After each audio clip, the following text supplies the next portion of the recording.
What's up?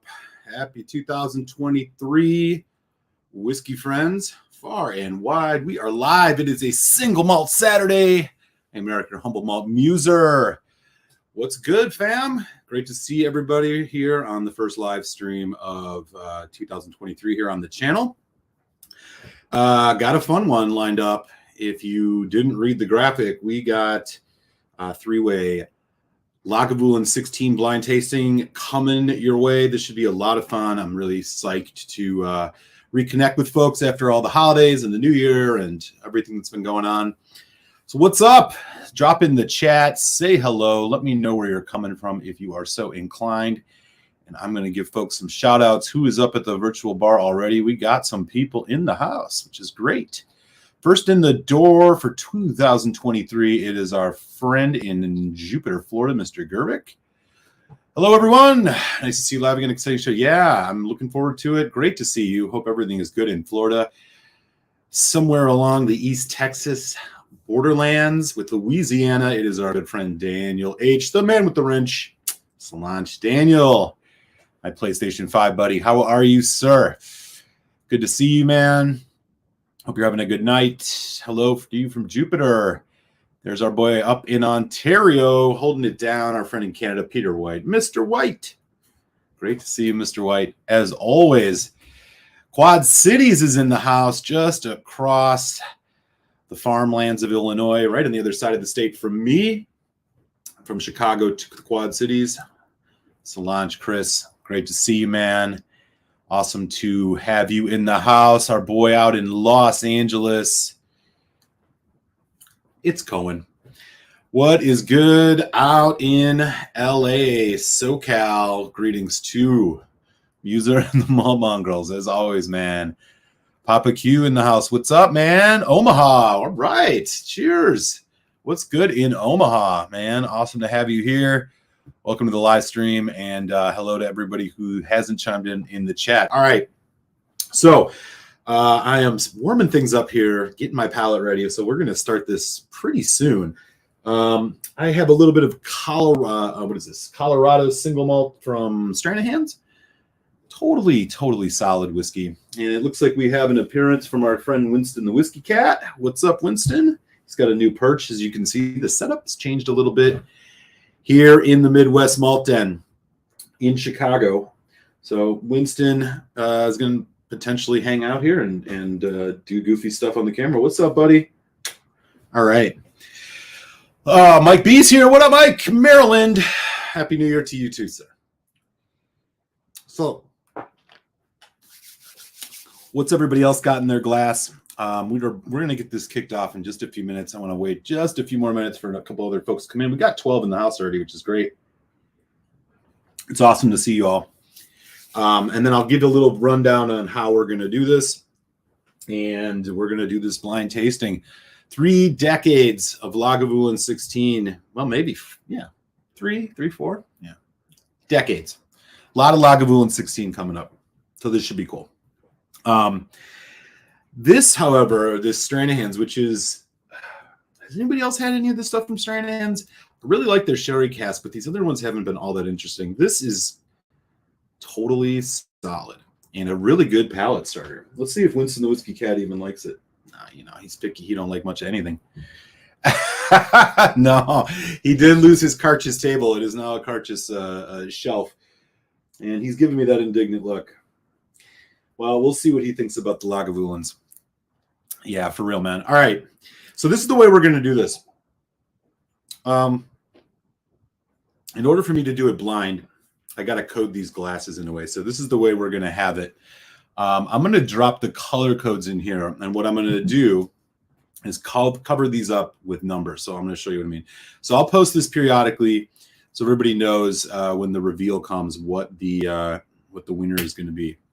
So what I have here are 3 black Glencairn glasses. This way I can't notice any color differences. We have a blue dot, we have a green dot, and we have an orange dot.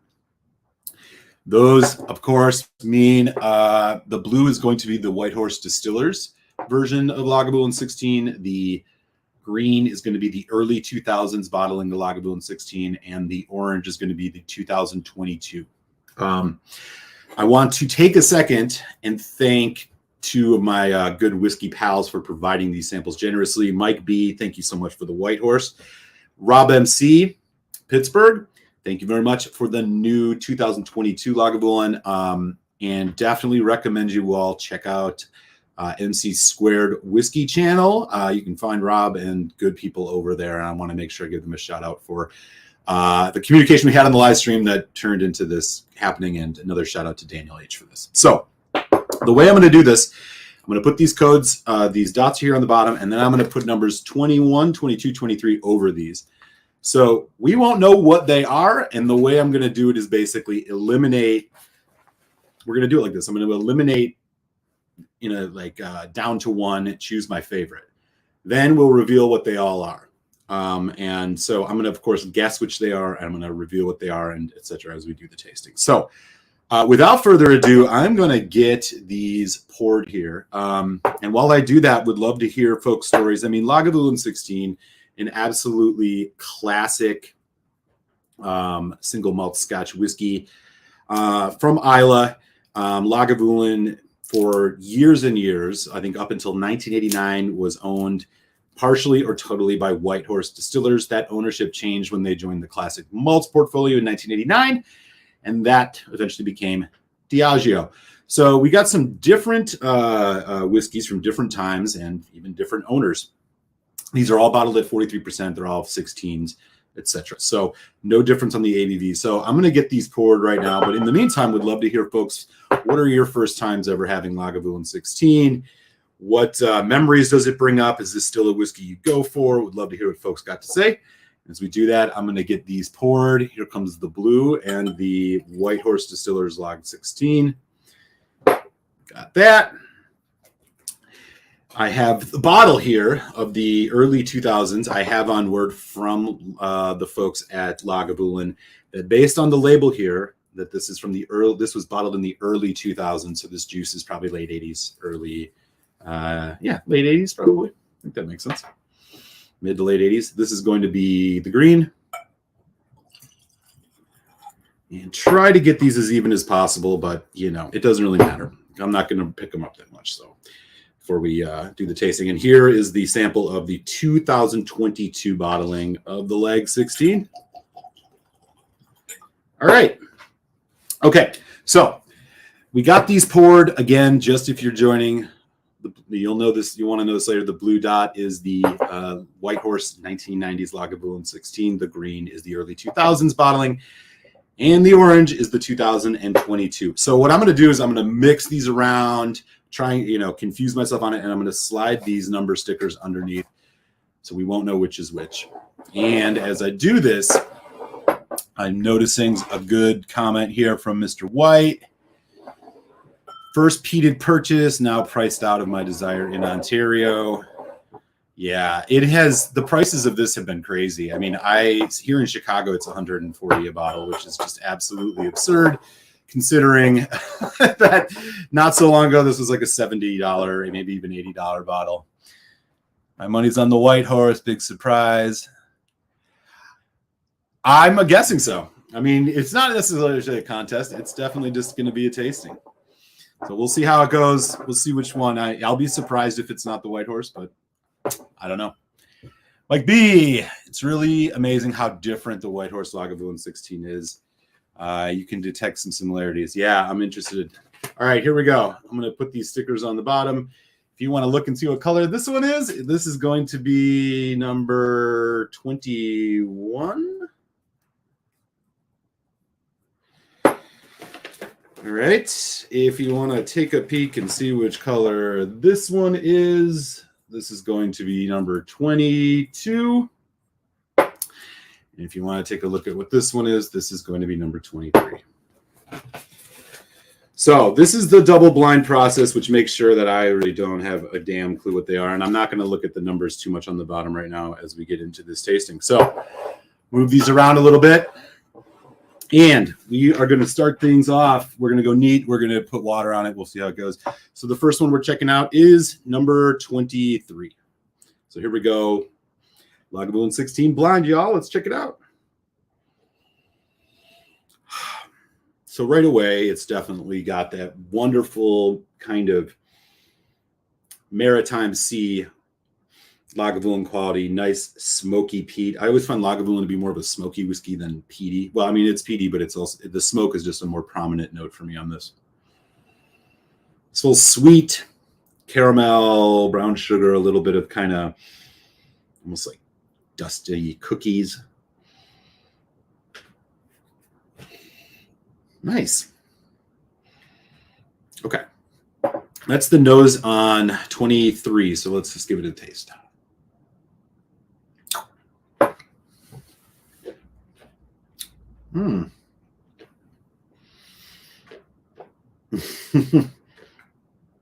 Wow. Okay. This is really rich. Sweet tropical fruit. There's like a bunch of tropical fruit here. So this is already making me think this is not the 2022, but I don't know. Wow. Chocolate, roasted caramel, or roasted coffee bean. It's definitely got some like hints of barbecue. There's definitely a sweet, like tropical fruit side. This is not apple, citrus. This is much more mango. The finish is going really, really long. Dark chocolate, caramel, really impressive. If that's what the new Lagavulin tastes like, man, I'm excited for that. All right. Up next, 21. Clean the palate a bit here.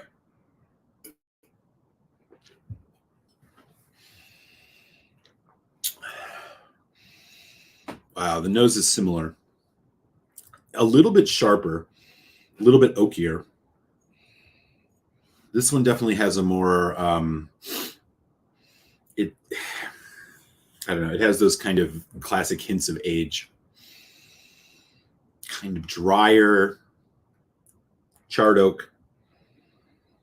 Still got the sweetness, but not nearly as strong as it was on 23. Wow. Nice. Smoky, a little bit of mint. All right, let's give it a taste.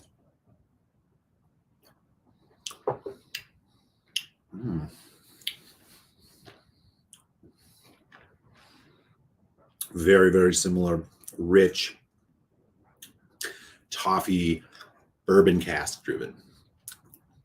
Has those tropical fruit notes, not as strong as it was on the other one, but this has got, again, a bit of that maritime quality, like sea spray. Is that what people say? A little bit salty even. Man, fudgy chocolate coming in on the back end of the palate. Not drying at all. Thick, viscous, strong. Ooh. Boy, this is not going to be easy. Let's see how this last one is. Well, we're moving on to 22 here.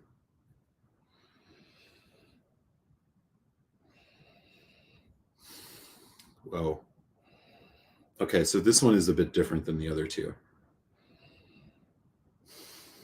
Again, more like the one I just had. This is 22, right? Yep. Oakier, more wood, dark chocolate.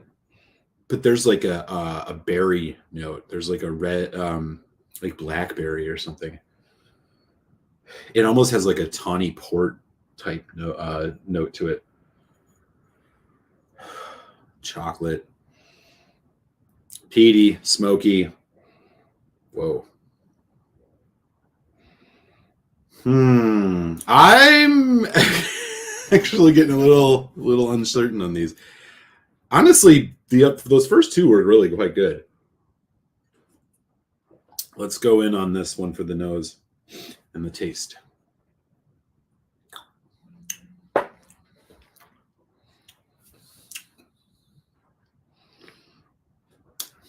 More cask driven.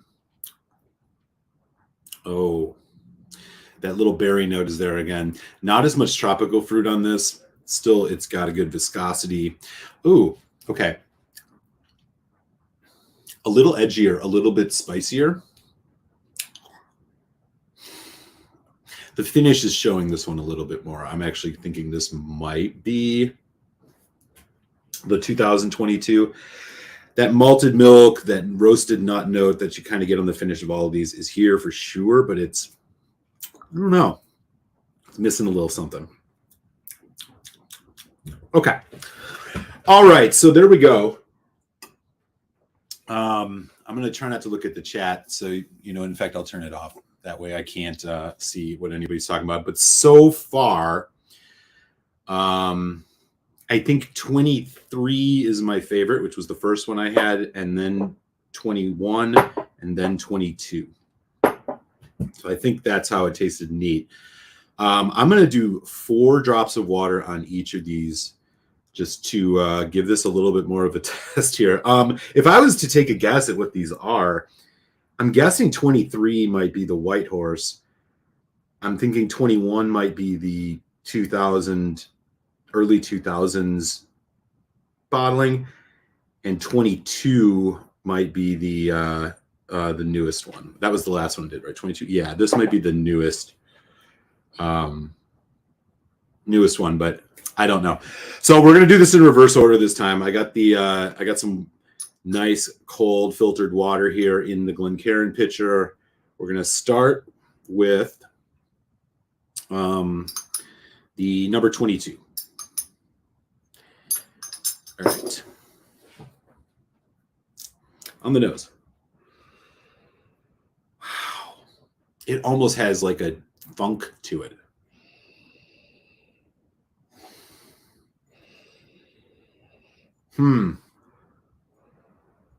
Smells a little bit younger. I'm getting, not like new make young, but for whatever reason, this smells a little younger and maltier.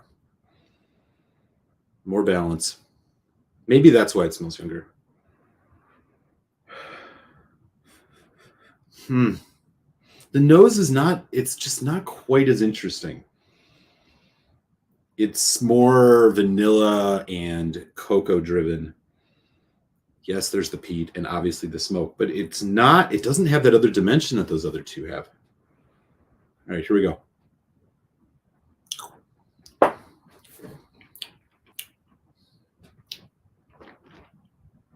Thinner.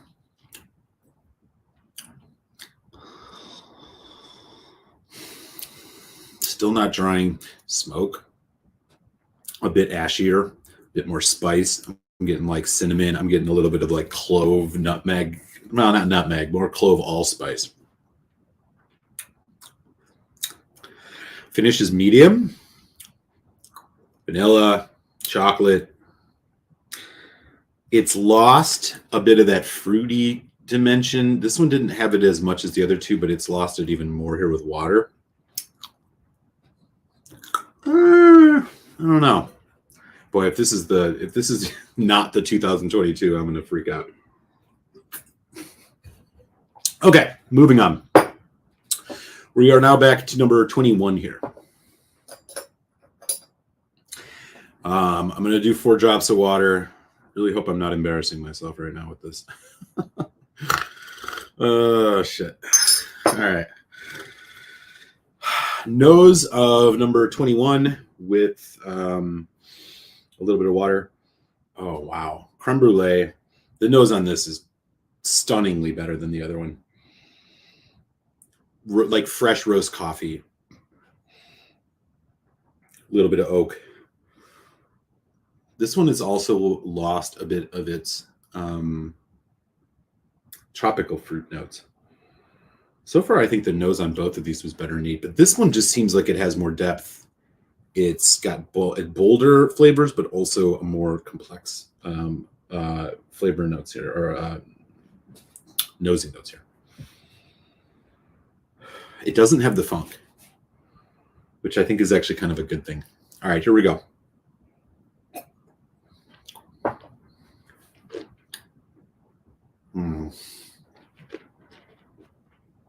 Still quite rich. Oh, yeah. Okay, this is definitely not the 2022. This has a nice surge of, there's that sweet kind of, again, tropical fruit, slightly citric. It's like orange. It's like kind of like mango. And then you just have all this roasted coffee bean and dark chocolate almost slightly bitter. Just playing this kind of bittersweet thing going here. It's really, really nice. I'm even getting hints of butterscotch. Finish is longer, a little bit of cooling mint. The smoke is there. Oh man, this is going to be hard to beat. This is really good. This is number 21 for folks keeping score. Oh, what a difference between those two. Holy shit.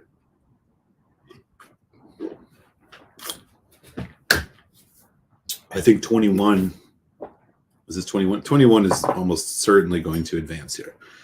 All right, which brings us to 23. Let's put 4 drops of water on 23. Again, for those who caught what numbers went on what colors, you can share it in the chat because I have the chat closed. I can't see anything. Okay, 23 on the nose.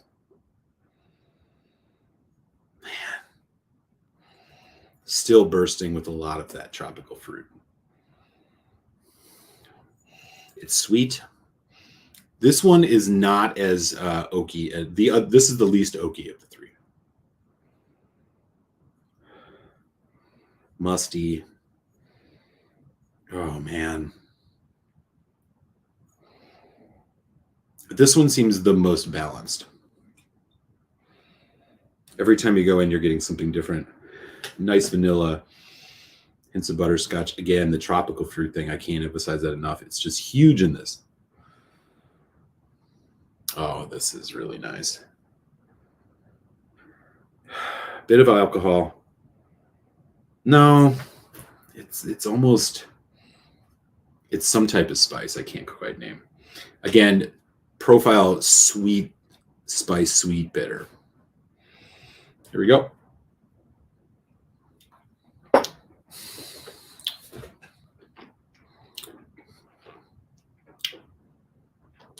Oh, man.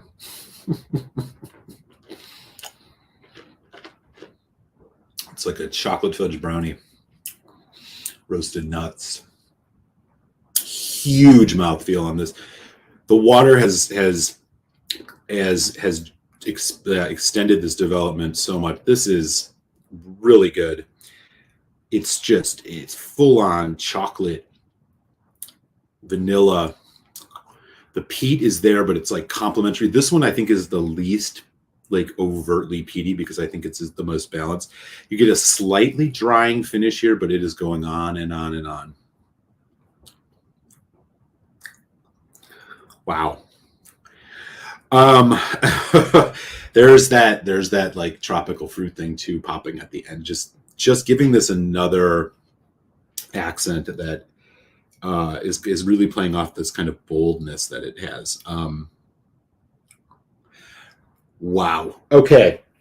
So that was 23. I think 21 is, ooh, this is 21. Okay. 22 is out. So that's going to leave us with 2. I think 22 is my guess is going to be that's the newest one. And the reason I say that is shorter development, shorter finish, a bit edgier in terms of just not as well rounded on the palate or really on the finish for that matter. It tasted, that's the only one I felt like had a little bit of youthfulness to it. Certainly not a bad whiskey. I mean, I to be honest, one thing that I'm already going to walk away from this with is a reminder of how much I like Lagavulin 16. It's been a long time since I've actually spent much time with a bottle of Lagavulin 16, and this new bottling, while I'm guessing the new bottling here, not in the same league as these other ones, it's really still a totally solid whiskey. Maybe not $140 prices here in Chicago solid, but it's good. Okay. All right. These I'm going to not even look at the numbers. I'm just going to pick one. So give me a second here. We're going to just move these around, try not to knock them over, switch my hands around, blah, blah, blah, blah, blah. Okay. Let's start with this one. You, of course, can see the number probably through the screen. Oh, man. that one. See, there's that kind of root, that kind of tawny port red fruit thing that in this one that this doesn't have. Both have the tropical fruit. This one, it's a bit stronger. Again, this is the more balanced. I'm guessing this is going to be 23. This one's more vanilla. This is more of the vanilla frappuccino type thing on the nose. A bit of that seaweed note. All right, I'm going to taste this. Oh my God.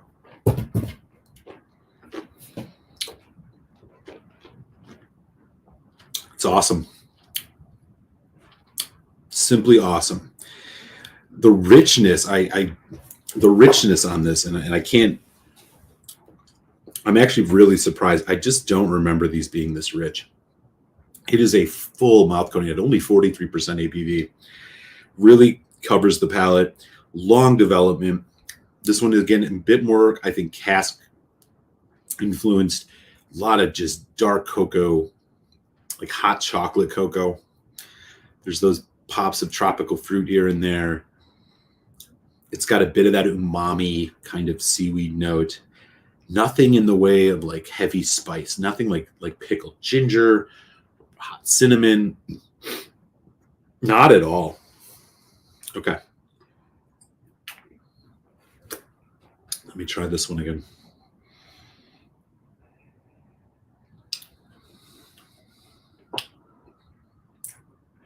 Yeah. Okay. This is.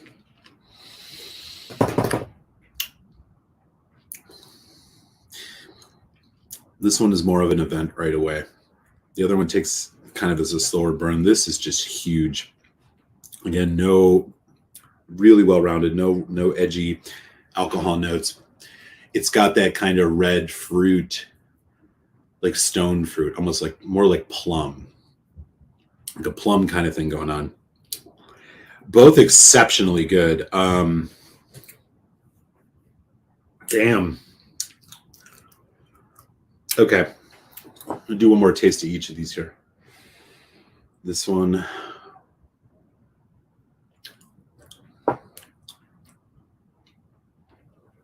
And this one.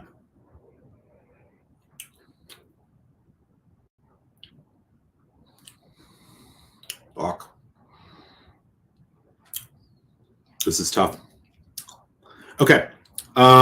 Ooh. Okay, I think 23 is the winner. And that puts 21 in second place.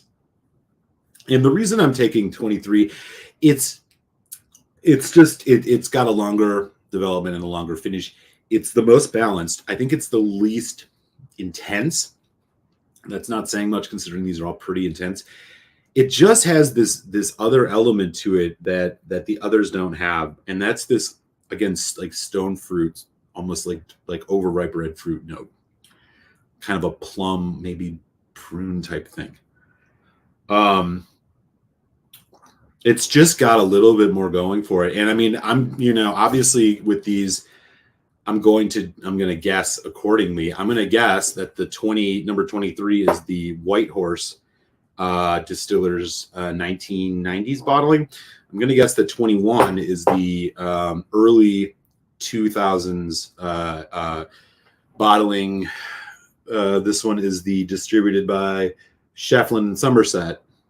And then the 2022 distributed by Diageo is going to be number 22 here, which I think is going to be the third place here. So we'll get to revealing these in a second. A couple takeaways, though. One of the things I was pretty much, I think, was a given, but it's not always that evident, is just how much these whiskeys change over the years. And I'll tell you right now, what I'm noticing the most is a bigger drop off between whiskey number 21 and which I think is the early 2000s, and whiskey number 23, 22, which I think is the newest one. Like, I feel like the whiskey changed more then than these other two, which I think are the older ones. Definitely differences. I think this is a really interesting example of just how much this spirit has profile has kind of changed. There's a lot of reasons for that, of course, but it really has. The core nucleus of it, the essential ingredients of Lagavulin 16 are present in all three, but whether it's the viscosity, the complexity, or the balance, I think it seems to me that as we're getting into the newer years, we're getting less and less of that. So let's go ahead and reveal these. First, number 22, which was my third place.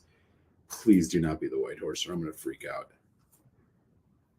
Is orange. Okay, so this, oh no, wait, is that orange? No. 22 is out, and 22 is the White Horse. No way. Which puts us number 21 in second place, which is the green. Oh my God. So that means that the winner and number 23 is the newest edition of Lagavulin 16. Am I correct on this? I am.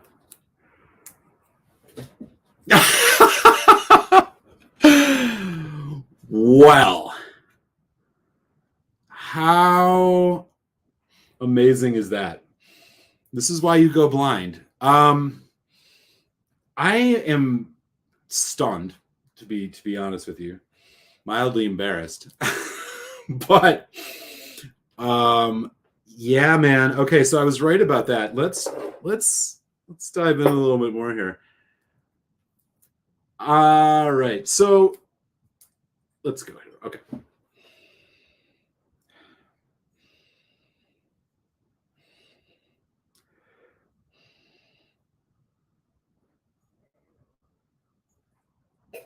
All right, 23. I don't know, dude. And then the White Horse.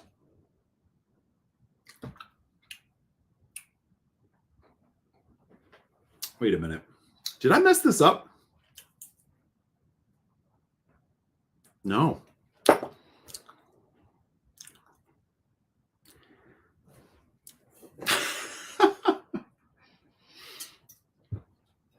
That's so crazy. All right, let's go back in.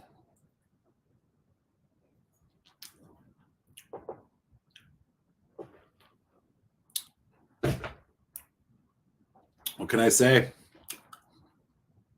My palate is definitely... See, it's so funny because now when I'm tasting it, knowing what they are, I'm thinking about it differently.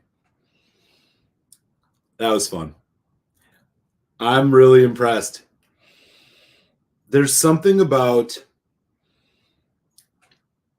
So I hit the nail on the head with the early 2000s one, but as I taste them both now, the White Horse does taste more viscous to me than the newer one, but it doesn't have this tropical fruit note that I was picking up. And I really think that's the difference maker here.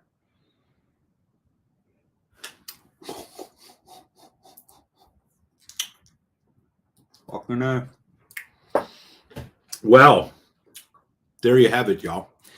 That was fun. Okay, I want to catch up on the chat. I am just, I'm pretty stunned. But this is why you do it blind. You never know what's gonna happen, and I am really glad that I have this bottle of the early 2000s one. But boy, oh boy, I did not see this coming. Maybe the newest Lagavulin 16 is a must buy. Clearly is. So if you're just joining, the winner of the blind tasting here is the Lagavulin 16 2022 version, followed by the Lagavulin 16 early 2000s, followed in third place by the White Horse 1990s Lagavulin. Y'all, man, first live stream of the year, you knew it had to come and be something wild. So here we go. All right, let me catch up on the chat. I'm going to enjoy the rest of these. Would definitely be curious to hear what folks are sipping on tonight as well. But let me get back here and say hi to some people that are just jumping in. I see Whiskey Nose is here. What's up? How's it going? Hey, there's Rob MC. You got a winning bottle there, friend. The 16s are quite delicate, and I don't think they swim that well. To be honest, I would take this 12. Yeah, I do agree with you that the 12 cast strings are still my favorites by far. Wow, that sounds delicious.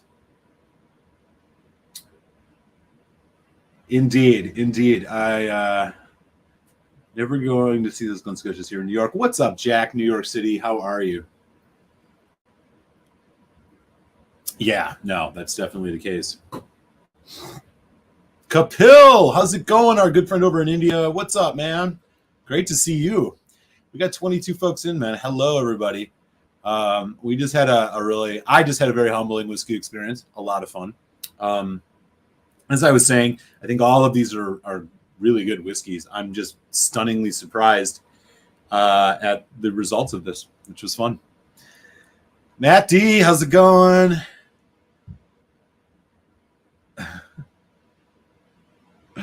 I'm too kind, he says. This is the worst era for whiskey. He says, are you sure? That was inevitable. It was. I was setting myself up for this.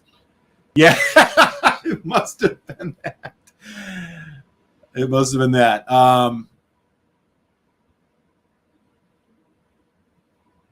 Yeah, it must be. It must be like that. What's up? Yeah, I don't know. I'm gonna go back in on this for just a second here. So again, this is the newest one, and then this is the white horse. Or no, this is the white horse. No, this is the white horse. Yeah. I'll tell you, this white horse tastes. Honestly, it. This one, while I was sipping it, it was like, is this a Bunnahabhain? This is a very Bunnahabhain quality to it. Like, the peat just seems subdued, and I guess my palate was thinking more about that.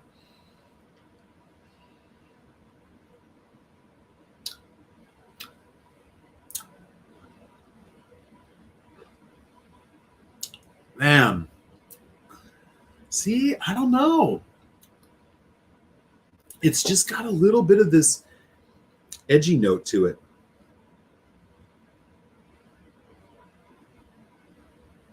All right, let's go back to this one again, just for the hell of it.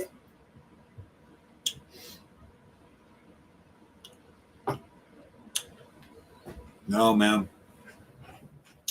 This one's getting it for me. I'm sticking with it. It is a little bit more cask driven, but I get the tropical fruit note. And I think that that's really bringing something else to the table here. There you have it. Wow. Oh no, I'm not taking it back. Your sample did win. Yeah, no, definitely. I'm shocked. It was a lot of. I mean, as I said before, I mean, I think I would probably buy all of these. I really do enjoy this whiskey a lot more than I remembered. I mean, for 43%, I feel like this brings a lot to the table. I don't like it as much as the Lagavulin 12 cask strengths, but little bit shorter finish on this newer one. But I don't know. Apparently Diageo knows what's up. I never thought I'd say that. In the 70s, before it was Somerset, he was a broker at Sitzel. Wow, no kidding. That's cool, man. Yeah, I mean, this was a big mystery, so I bought this at auction, and they didn't know the exact year on it. So if you buy a newer bottle of Lagavulin 16, so there's two things you can kind of look at, among others. You know, one is if it says Port Ellen Distillers, this one does, but it says Shefflin and Somerset, not Diageo. So I had to email Lagavulin to get their, so it's classic malts on the back, and I had to get their 2 cents on it, and they said, yeah, early 2000s on this bottle. So the newer ones will just say Diageo.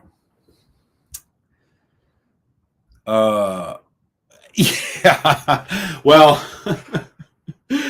I mean, it's an absolute treasure to get to taste any of these luxury whiskeys. I mean, I was thinking a lot about that on my break away, is just that, you know, a lot of us in the whiskey community and the folks on these channels and who join and chat, like, you know, we do get to drink a lot of good whiskey. And I'm always reminded of this when I go into a store on a busy weekend and see the stuff people are buying. So I was just like, I had swung over to a local store and I see a 24 pack of Corona in one guy's hand. I see a handle of Johnny Walker Red in another guy's, and I'm like, oh, didn't you realize?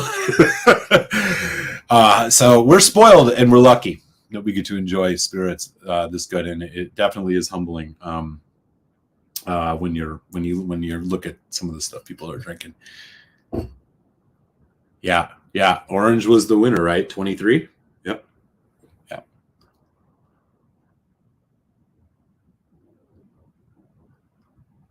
That's a really nice price. What's up, Alpha Crown? How you doing? Good to see you. Hey, you got to, man. I don't know. Who knows? I am surprised that it came in third on my list. And just, you know, one thing I will mention, like, I think these are all like pretty much 4 or 5 whiskeys for me. This is good stuff. It's still really good stuff. Hey, Rod, how you doing? If you guys are big beer heads, check out Rod J Beer Ventures channel, man. It's the place to be. I had a privilege to join him a couple weeks ago to chat beer.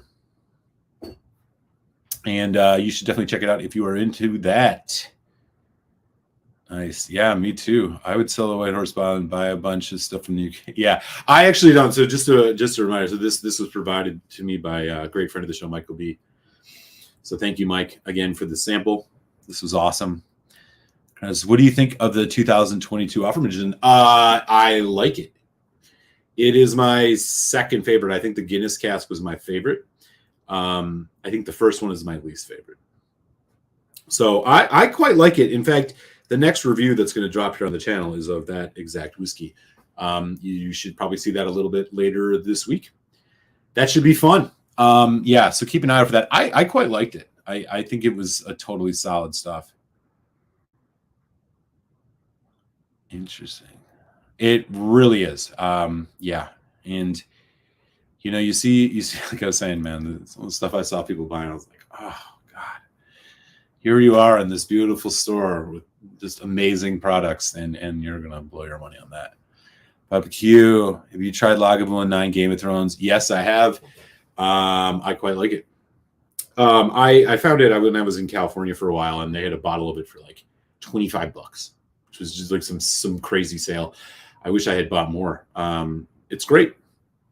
I mean, not great, but you know what I'm saying. For the 46% is nice. I thought it was a really good whiskey. It beats their 10, which is like a travel exclusive. I think that's the worst Lagavulin I've ever had. Usually I can't really point at Lagavulins and say I have had a bad one. But if there was a bad one, it was maybe that 10 travel exclusive. Not very good at all. You know, sometimes these distilleries put out pretty good stuff in travel retail, but it was not the case with that Lagavulin. I was very excited to try it. But that the 9 Game of Thrones is right around I think it's probably the same, maybe even a little better than the 8, in my opinion. Huh. God damn. I really do feel like I need a bottle of Lagavulin 16. This is truly a good whiskey. It's been a long time. And I might need another bottle of a newer one. Wow. Just wow. All right.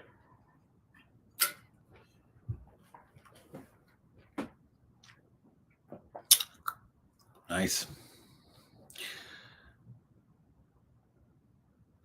Well, this was a sample. And I think based on the notes that were sent to me by might be. This was from the early 90s. The juice is probably the late 70s and 80s.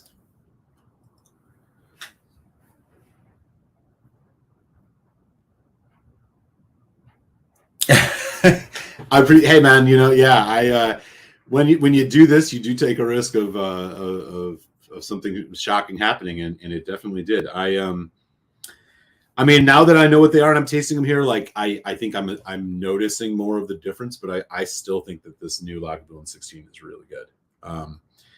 Clearly tonight it's the winner. And honestly, so this was about I think this was like $180 that I got this at auction for. This is a 16 from the early 2000s. Probably overpaid, but it's really, really good. Yeah, this White Horse is just so much different. This has that fruit note, which is strange because I thought, wait a minute, hang on.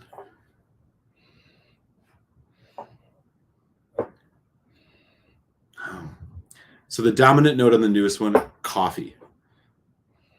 The dominant note off the nose, first note I pick on the early 2000s one is tropical fruit. The White Horse is like a berry.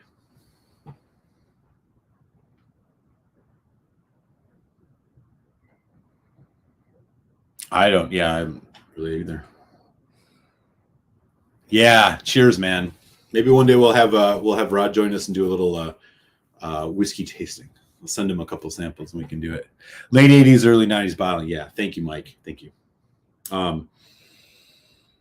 Very different but really, really good. And something that Mike mentioned earlier about like modern palates, that's interesting because I'm thinking a little bit about if you were buying Lagavulin in the late 80s, early 90s, and that first taste is what you expect it to maybe always taste like, and as over time you notice these changes, and it's like obviously the quality I think is probably a bit lower on the newer ones in this.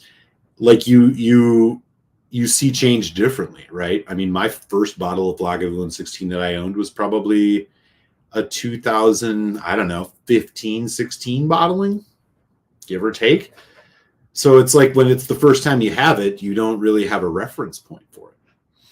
And while sometimes with older whiskeys, I think that or whiskeys that were bottled earlier, I found definitely noticeable differences and for the worse. This one, they're different, but it's not losing its. What I was really expecting here was a much thinner, less viscous, like much shorter finished version. That's what my preconceived notion was, and that's kind of what I was looking for as I was tasting the three, but not noticeable. So it was pretty funny.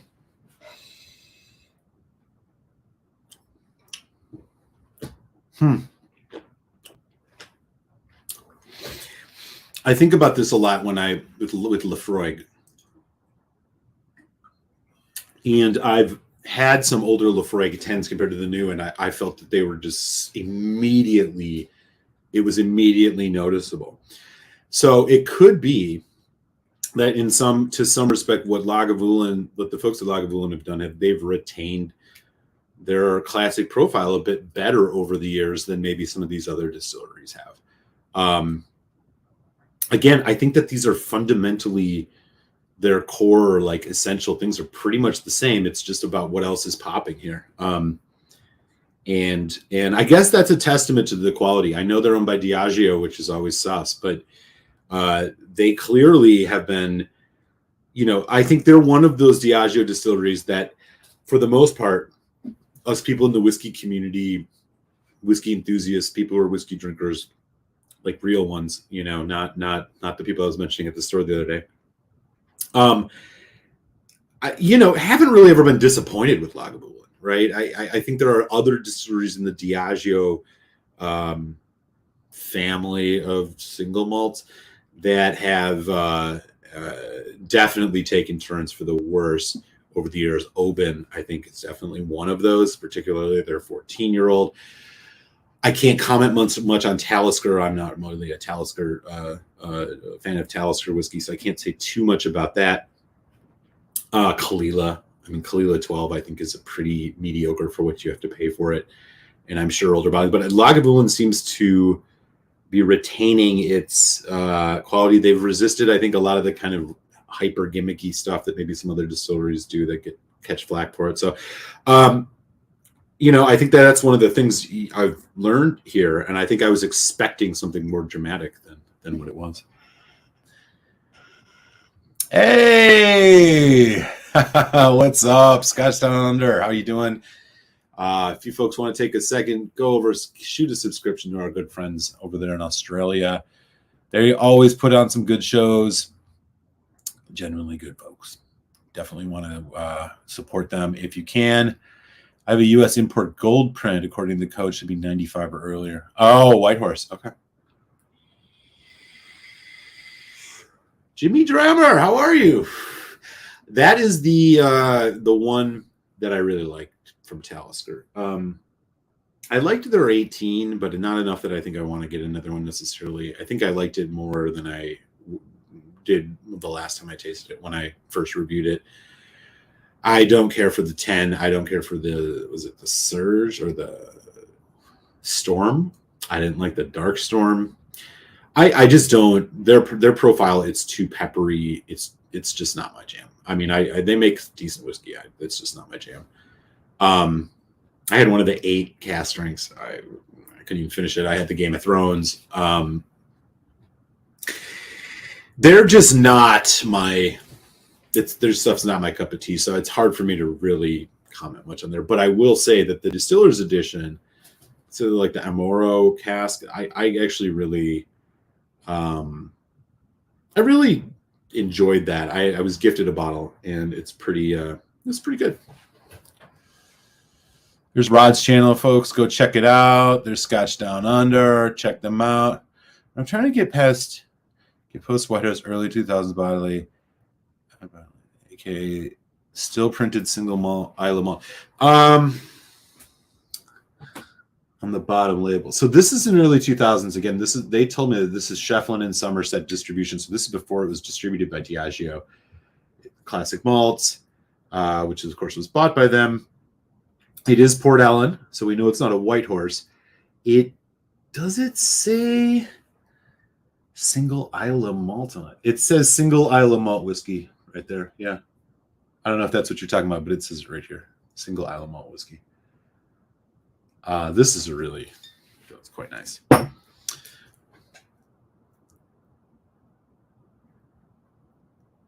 We should do that. Yeah. How about we do a little bit of an encore? We got 18 folks in, which is awesome. Yeah, let's check out another one of these really great samples sent over by our good friend Mike B. Can't wait to see you again when you come through Chicago area, man. So just to recap, as we approach the top of the hour, we did a blind tasting of 3 Lagavulin 16 spanning 30 some odd years. The winner was the newest bottling, 2022 bottling of this tasting. The second place was the early 2000, and the third place was the much sought after, much loved White Horse Distillers version from the early 1990s. Don't take that as a slight against them. They're both, I think all 3 are quite good, but this is those were the results of the blind tasting. So that's what the palate says. Let's take a look here. Current Laga 16 printed Islay single malt Scotch. Oh, okay. Yeah, so this is a bit of an older one. Yeah. So, I mean, I can tell you, according to what Lagavulin told me, and I have to give them credit, they responded quite quickly and had their people look at it for us, or for me. So that was really cool of them. I appreciate them. So yeah, I can just tell you really quick what they said. They said, this whiskey was bottled in the early 2000s. Then they recommended where I should look for value, etc., etc. But yeah, they said whiskey was bottled in the early 2000s. This is according to Emma Marshall, their archive coordinator over at Diageo. So there you go. All right. Eric Torvig. So I have not had that. I had the first one that they put out, which I thought was pretty decent. This one, it's empty, the Legacy series. I liked that. I've seen this one about. I might have to check that out. Yes, MC Squared Whiskey. Yeah, thank you. Always in LA, yeah. Hey, Mark, down in Brazil. What's up, buddy? Good to see you. Okay. Let me shift gears a little bit here.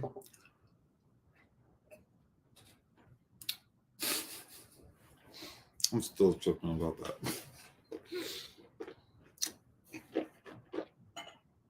I need to get myself a Glencairn that's not OPEG.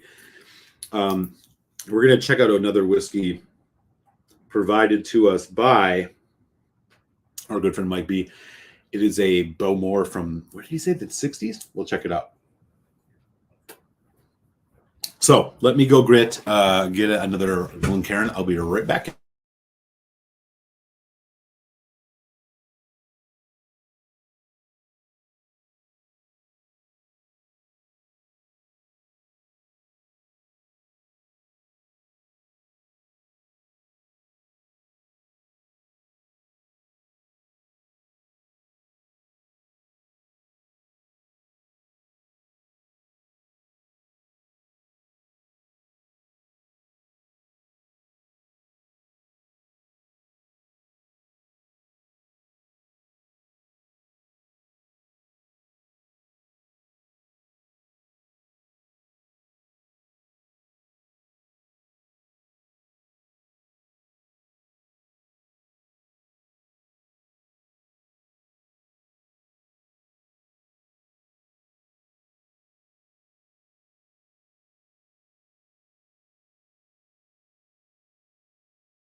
All right, back in the saddle.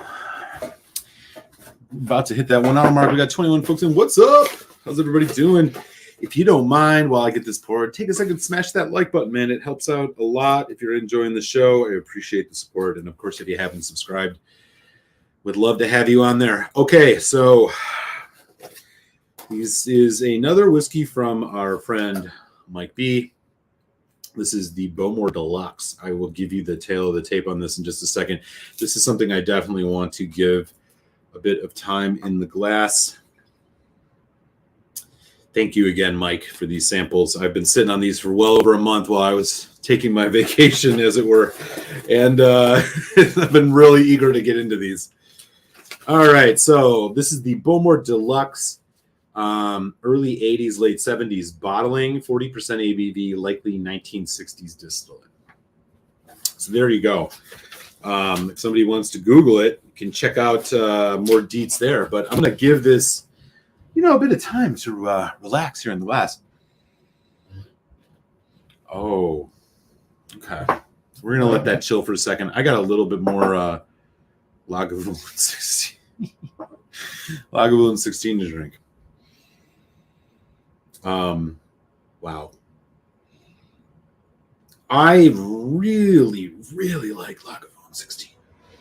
I am surprised how much I feel like I had this a while back, years ago, and it was like, it's good. And then I just kind of wrote it off.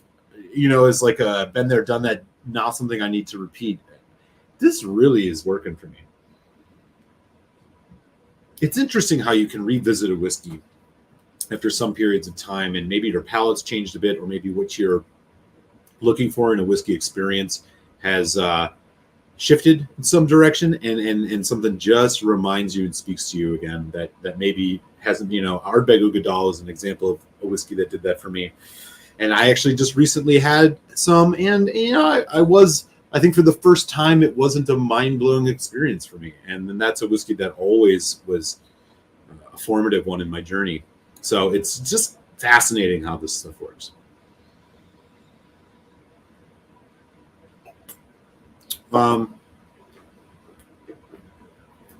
While we have folks in, I should take a second and let folks know what's coming up. So, Patreon supporters, if you've yet to check your inbox, I think a few weeks back, the first Patreon exclusive review dropped for you. It was of a Lafroig single cask 12 year. Check that out. And the next review that I'm going to drop, speaking of Lagavulin, is of the new Lagavulin 11 Nick Offerman edition. I think it's just called the Charred Oak Cask, if I'm not mistaken. Yeah. I have a review that's going to drop for that. So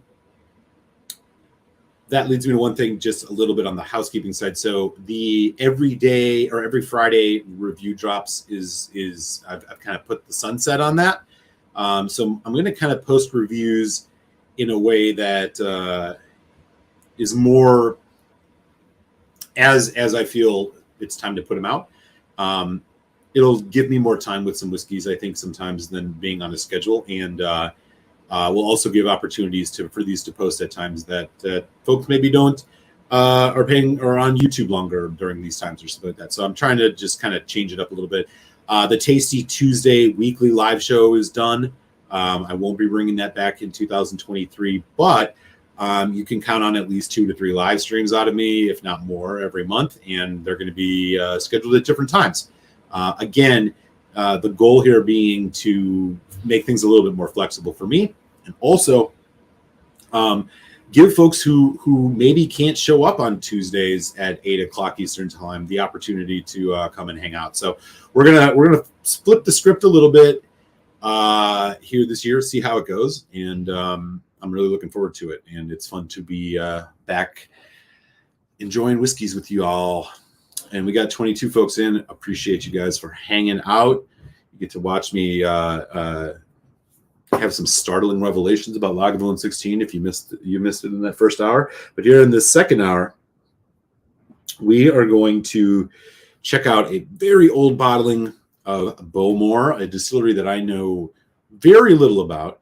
I think I can count on one hand how many Bowmores I've ever had. And this is a really special one called the Bowmore Deluxe.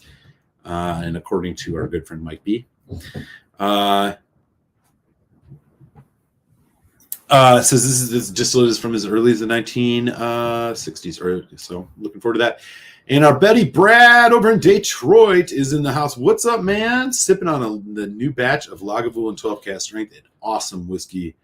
You cannot go wrong with that stuff, man. Congrats for uncorking that bad boy. Always a treat. Great to see you, man. Happy New Year. Cheers to you, sir.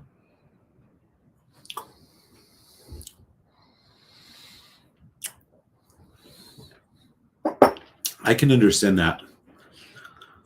I really do think this new one I think is worth it. I like the Guinness cask one a little bit more. I didn't expect that, but it is what it is. I really think these are consistently good. And I agree, maybe not overpaying for them, but if you can get a sample or shoot me an email, I can send you a sample.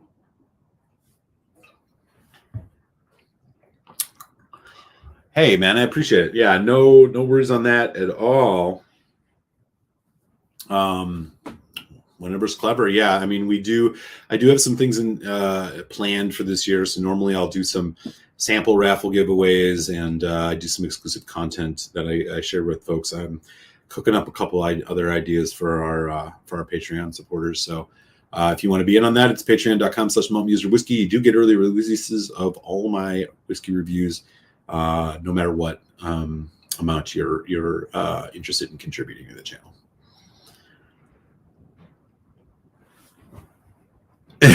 There you go. Oh, Heartbroken 522.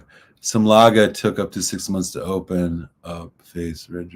Oh, yeah, I could see that for sure. They're they're outside my price range now. It's a little bit absurd. So the price went up here in Chicago. This was about a year ago to $99 from like $79. Then it went to $130. Then it dropped for like three or 4 weeks. It was back to $89, and I remember noticing it, being like, I was like, "Oh, that's great. The price of Lagavulin 6 is coming up." And then I went back, and it was $140. Who knows? But the Offerman, I think, is a cool. It's almost like their Cartridge release now, right? It's like, obviously we don't get the Jazz Fest bottlings over here in the United States, or their official releases. You know, Lagavulin's doesn't have a lot to pick from here on the shelves in most U.S. stores. So I do think it's cool that they have this, you know, their age stating it with the 11 years, and it's 46%. It's something a little different every year, and I think they've all been pretty good. I just think that the one last year with that Guinness cask was the one that I personally enjoyed the most. Okay, let's move on.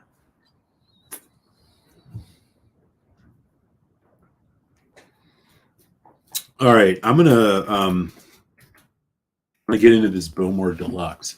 So just to give folks a little bit of background, and I think this is, wow, that's an old looking bottle.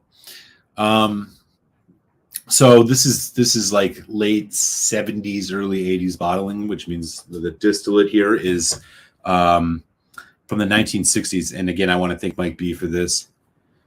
Man, thank you so much. Brad, appreciate you, brother. Thank you for the super chat. You rock, man. Hope your year is off to a good start. Thank you very much for the support, man. I deeply appreciate it. So, Mike, if you are in the chat, I'm assuming this doesn't have an age statement on it. Man, Rod, brother, appreciate you, dude. You guys are the best, man. Thank you. Thank you so much. That's awesome. Thank you, Rod and Brad. Okay, so probably the oldest whiskey in terms of when it was distilled whiskey that I've ever had. So just getting that out of the way. I'm assuming they didn't age state this because he didn't say when on here, but whatever. Let's check it out. This is the Bowmore Deluxe, 40% ABV, distilled in the 1960s, so 70s, 80s bottling, according to our good friend Mike B. Let's check it out on the nose. Okay, what? Holy cow, this is way different than anything I think I've smelled before. This is not what I expected at all. It is fresh fruit. Like it's like a fruit basket. There's a ton of fruit in here. It is sweet, almost like candy sweet. Strawberry, orange, and what is this other one?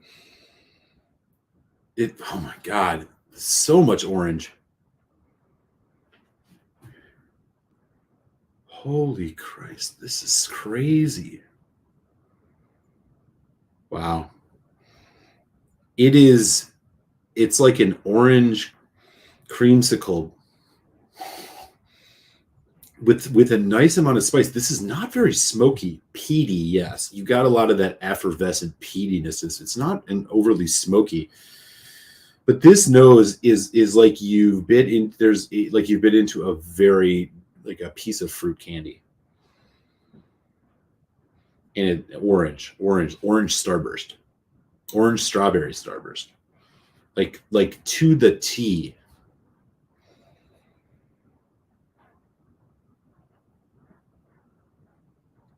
Yeah. Wow. There's some hints of vanilla. There's little bits of like almond paste, kind of an almondy roundness to it.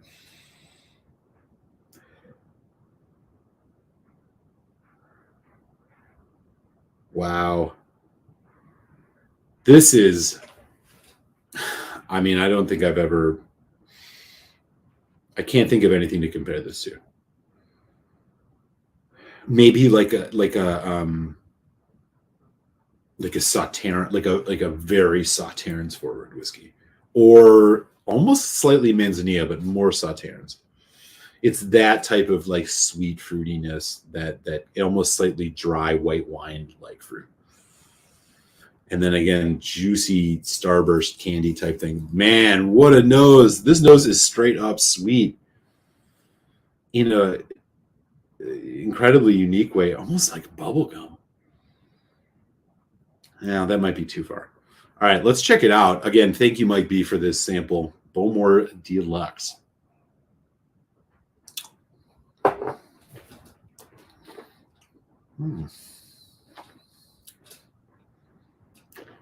Man.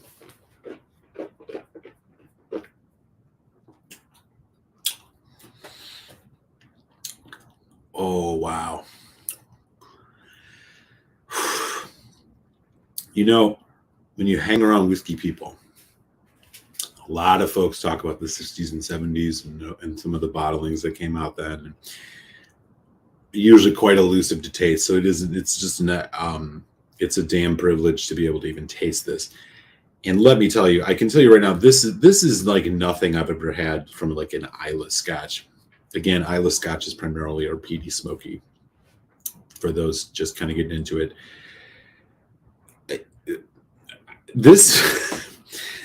the palate is quite rich. At 40%, this drink's like what you should expect from any whiskey should be like this, even if it's at 40%. This has got the right viscosity. Again, this almost cotton candy, juicy orange starburst fruitiness. I can't put it any other way. It's just full of it. But boy, as it develops, you get a lot more here.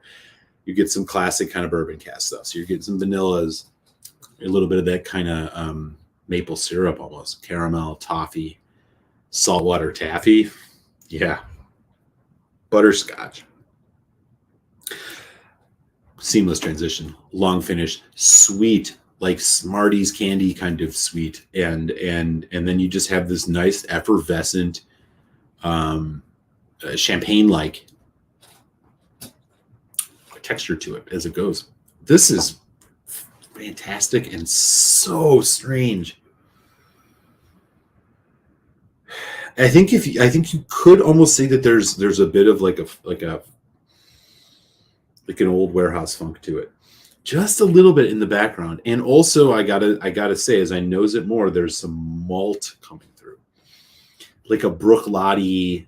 If you've had a Bruichladdich malt, where it's that kind of farmhouse quality, that's sweet, that kind of hay notes on the nose, fresh cut kind of thing. That's what's happening here. I'm gonna put a bit of water on it though, Mike. This is really something. I don't want to put too much. We'll do one more. I'm pretty arbitrary with water. It's kind of just goes on the taste. Boy, look at the color of that. I mean, I'm assuming that is a natural color. You ever seen a natural colored Bowmore?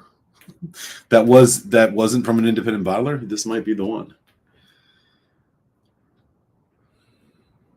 Okay, so this is getting funkier now. More oak coming in, balancing out the sweetness a bit. So this is doing good with water. Taming that orange down. My God, tangerine orange. Bit oakier. But still, it's not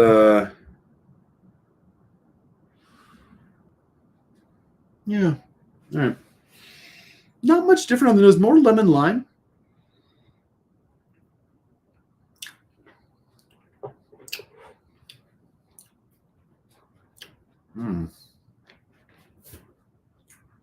Man, this is really good. This almost has like a Highlands malt quality to it. Orchard fruits. The water's really bringing this forward. Now I'm getting a bit more characteristic kind of deeper notes on that, like dark chocolate, probably bourbon cask quality to it. Okay, so the water has brought this down to earth a bit into something that makes structural sense to me, but holy crap, what an interesting whiskey. I shudder to even ask what a bottle of this would go for. I can't even imagine. But it's fascinating. And to think just how much these things have changed over the years. I mean, Bowmore, I think I've never really been impressed with their stuff of recent note, but I've always heard great things about their older whiskeys before they were more about flashiness than substance. And I really think that we're experiencing one right here. This is really fantastic.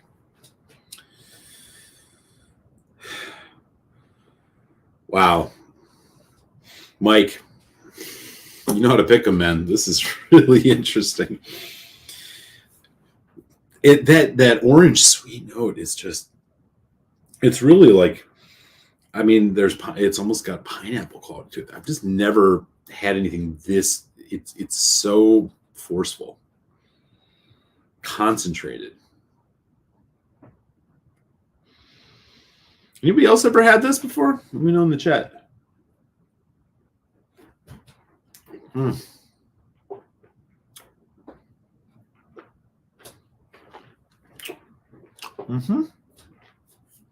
Yeah, that whiskey kills it, man.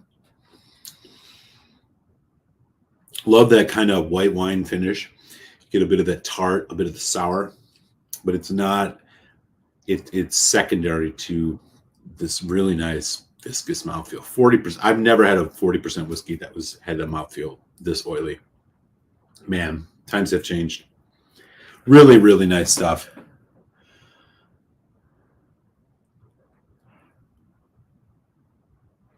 Really, really nice stuff. Let me just come back here. There's a ton of OBE. I'm not sure what you mean.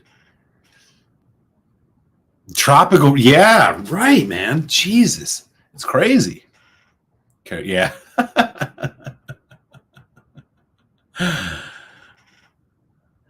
Alpha Crown, you get single cask. Oh, I think that's a different conversation. Okay, I don't mean to mess it up. Do I want to do we could do that.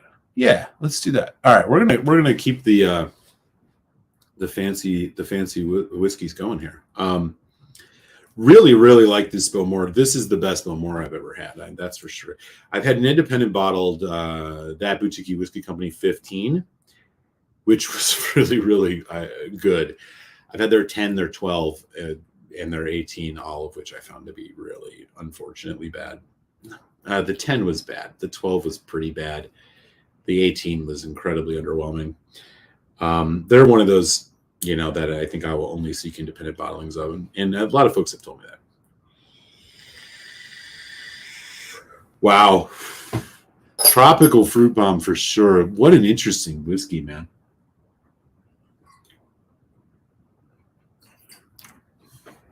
Okay. Well, we're going to do one more. Our good buddy Daniel here provided me a sample of a whiskey that from a distillery I've never really had anything from, and in a pretty famous shuttered distillery up until I think recently, which is Rosebank. I definitely did. Thank you. That was worth the price of admission for sure. That was very, very interesting stuff, man. 70s Lafroig.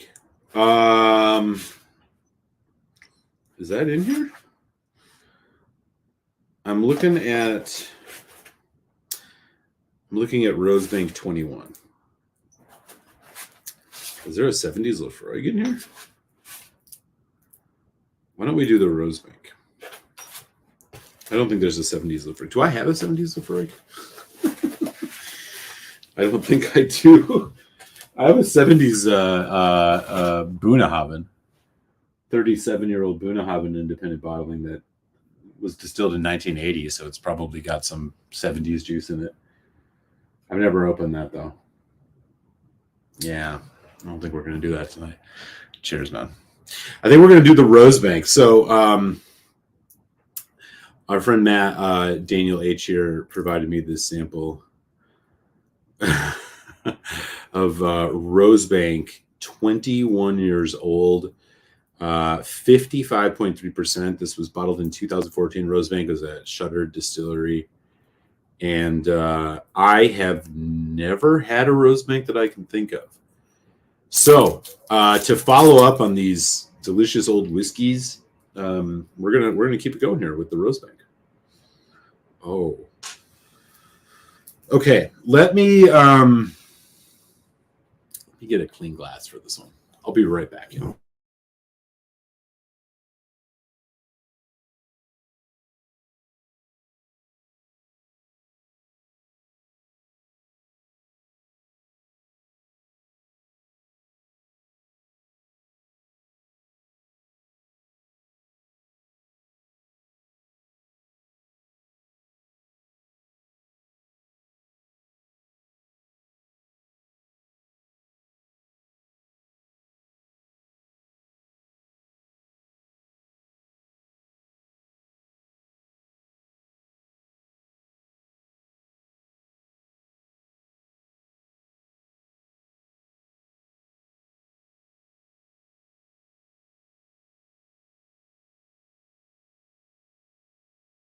All right, homies. Here we go. I'm going to pour this in the glass. This is a 21-year-old Rosebank. Let me get you the tail of the tape on this because I think this would actually be worth knowing about. This was a 21-year-old special release 2014. Rosebank was a Lowland Scotch, 55.3%. Holy shit. Okay. This is not a cheap bottle. Thank you so much for this sample. This is very generous. Refill American Oak. It was a Diageo special release. Only 3,200 bottles of it, it's like. Oh, no, 4,500. All right. This should be fun. Thank you again, Daniel H., our boy down there on the East Texas border. I appreciate it. And thank you to the 22 folks that are hanging out, man. This is cool. It has been a while since I've been alive. And I'm looking forward to doing a couple more. I think I might be having a 25-year-old whiskey tasting at some point. I have a bottle of the Albany 25, Rare Marriages Highland Park 25, and a Boona. And I'm thinking maybe we'll do a show with that. I also have a new Ardbeg 19 Trevon, which I'd love to. I know I did an uncorking on that, but I'd love to spend some more time with it with whiskey folks. So got some fun stuff coming for sure. I think, yeah, we'll have a review of that Octomore 13.2 coming up too, which is awesome, by the way. So yeah, this is gonna be a lot of fun. We got a bunch of good stuff coming. So here we are. I know I should give this 21 years in the glass, but I'm not gonna. Or 21 minutes in the glass. A minute in the glass, year in the cask. I'm not gonna do that, but I am assuming that is a El Natural color. Okay. Interesting note about Rosebank, triple distilled. Like a lot of the lowland whiskeys are very kind of Irish style. That does not mean that they're not viscous or oily whiskeys. I think that if you've ever had any old Auchentoshan's or some of the Bladnocks even, that puts to rest the idea that these are very light whiskeys. That's not necessarily the case. Okay. You get a little bit of water. And we're going to check out this Rosebank, y'all. Daniel H., thank you so much. If any of you have had this, I would love to hear your thoughts on it. Or really any of these kind of closed distilleries that you really can't find stuff for anymore. I do not have any bottles of this, and I probably never will. But I know that they're starting to put stuff out again, if I'm not mistaken. Here's the nose. Oh. Okay. So this is really nice. The nose on this is reminding me of almost a bit of a Craigellachie and Knock type nose. You're getting a lot of sweet citric orchard fruit, but it's also got some effervescent sprightliness to it, which is giving it kind of a like fresh apple. And I mean the most juicy, dense apple note that I've ever picked up, really. This is like in the green apple category. Perfumey, fragrant, light, floral. A really pleasant nose. It's not it's got a little bit of uniqueness to it for sure. It's nothing, I wouldn't say there's anything like shocking about it, but it smells really, really nice. It's got a energy to it that I really wasn't expecting at 21 years and 55%. Yeah. And then behind it, you got your kind of vanilla, light butterscotch. Picking up a lot of butterscotch tonight.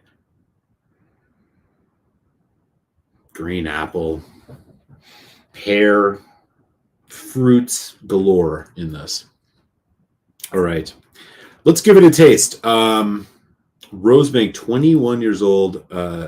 Thank you so much, Daniel, for this sample, for making it find its way here. I'm very, very eager to give this a taste. My palate, surprisingly, still intact. I don't feel as though it's been too fatigued by those samples of Lagavulin over an hour ago. So I think we're in business here. Here we go. Slange.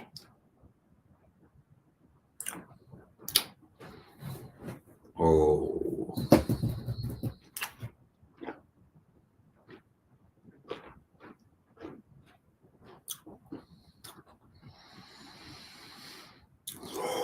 That is unbelievable.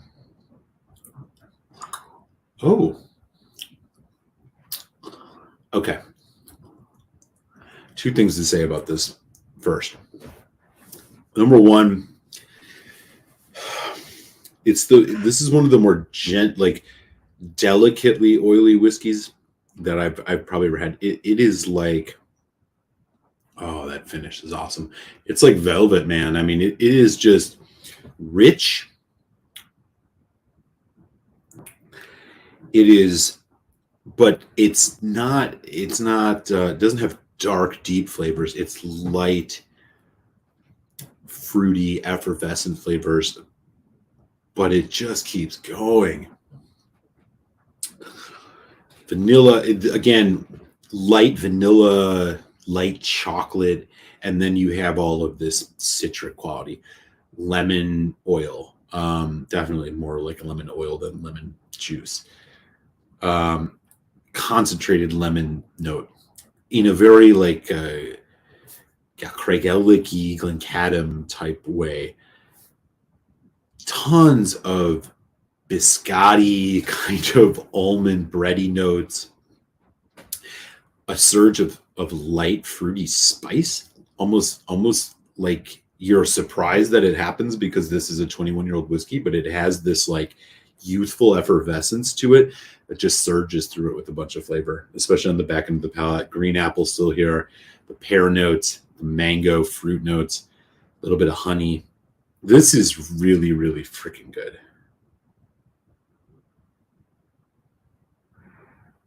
This is really, really good. Getting a bit of dry fruit too on the back end. Just an incredible bottle. Peter White says they have a bottle for sale for $2,500. Nah. Well said. Yeah. Almost put the new hazelwood. Yeah. I saw that. That looks really good. 15-year-old. I have to do another neat sip here, y'all.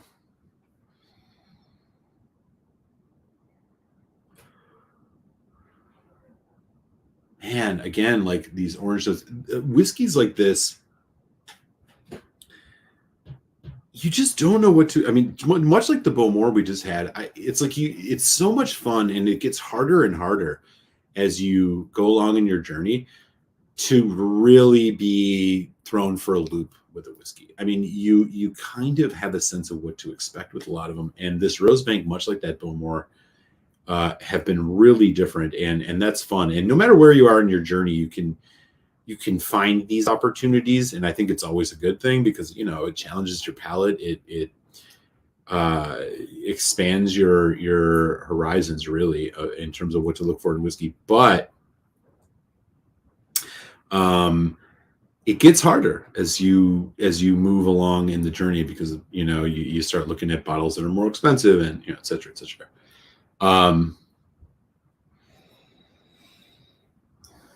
This is a complete whiskey right here. I am really enjoying the most surprising thing about it is how kind of lively it is. I mean, 21 years old isn't an eternity, but a 21-year-old single malts are that's a pretty hefty age.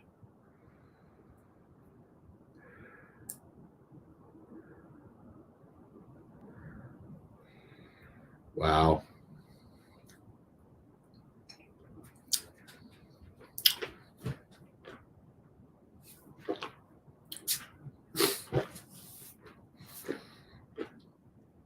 This is awesome. Simply awesome. I can't think of anybody in any malt whiskey drinker who would not gush at this one. The ABV does show up a bit, and I think that's where some of this effervescent kind of intensity, lively note is. I'm going to put some water on it to bring this down a little bit and just see what happens. But I'm pretty much anticipating this is one of the better whiskeys I think I've ever had. I mean, this is no Lagavulin 16 2022, but oh man, that was fucking hilarious. This is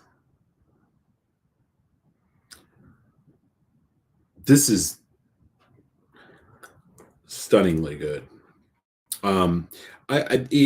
There's no way I could have picked this out in a blind lineup. To say that it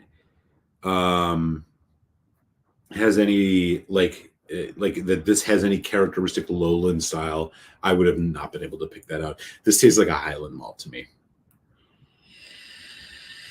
Orchard fruits, fuller bodied, a bit of spice, or some of your more non-traditional space sides. Again, Craigellachie, Anach, or no, Anach's Highland. What's the other one over there? Craigellachie is one of them. Glenelgan?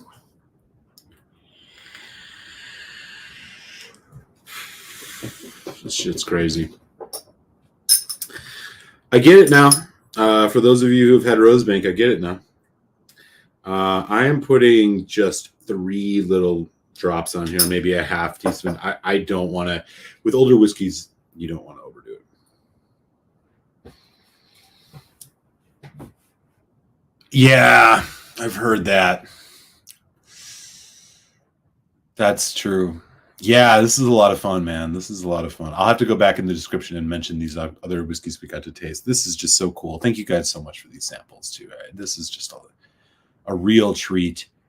I really enjoy being able to bring it and share it with you guys. So I appreciate this. And I think one of the things that live shows are going to do, I'm going to be able to just spend a little bit more time with samples that folks have sent me. I'll try and make them thematic shows as much as I can, but that's one thing I really have wanted to do and just didn't feel like I could do it on Tuesdays.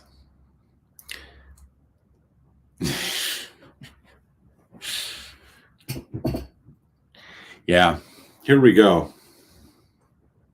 So we got a little bit of water on this Rosebank. And again, what I'm anticipating here is the ABV was driving a lot of that kind of intense sprightliness, energy to the whiskey. I think it's going to tone that down. I'm very curious to see how this goes. Again, this is all on this sweet tart spectrum. White fruits, green apple orchard fruits, hints of spice, hints of vanilla, but not in any way. Wow. Mike B, you ever had a Rosebank before? Or Dan, Cohen, Papa Q, Peter White. Are you guys had your hands on these? Any of you folks ever had Rosebank before? Holy shit. It almost borders on me thinking it has a white wine finish. It doesn't, but here we go.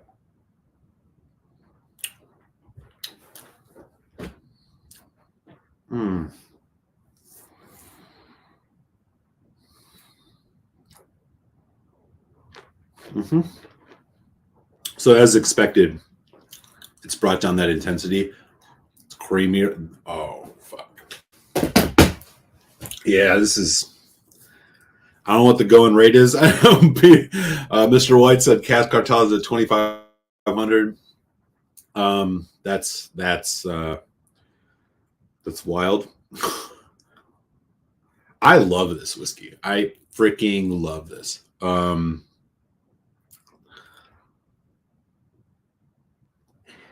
Normally, I think, look, age statements are what they are. They don't always indicate anything necessarily important. There you go.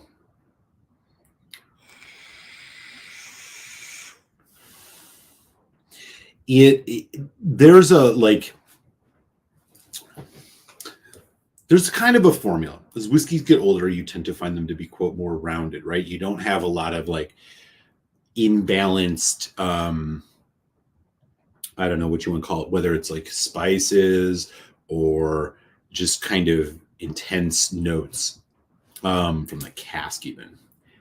This whiskey is managing to like keep an almost youthful intensity without the youthful vegetal notes. It almost, it's like a fountain of complexity. It really is. And as expected, the creaminess of this is rounded everything off a little bit further with water. Absolutely fantastic dram.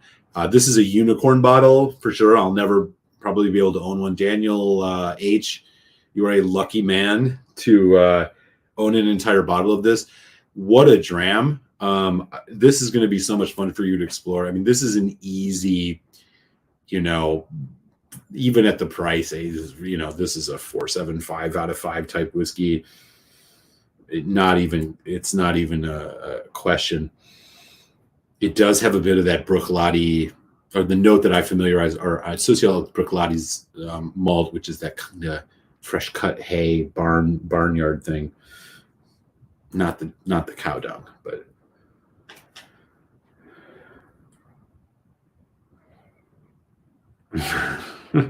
the turkey. What's wrong with that?